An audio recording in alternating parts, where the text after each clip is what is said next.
ممكن تفاصيل. ممكن تفاصيل مثلا شوف انت حصل لك ايه؟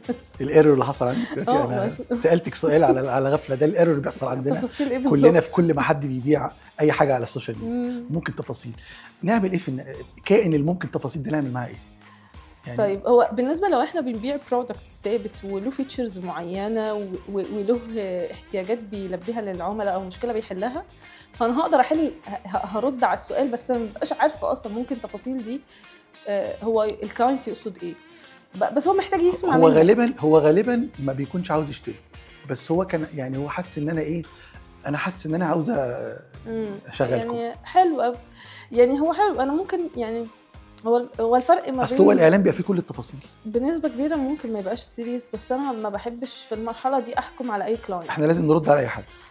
لازم نرد بسرعه وبكل التفاصيل اللي بيساله، ولو هو مش عايز تفاصيل انا هديله تفاصيل اكتر، هغرقه في التفاصيل.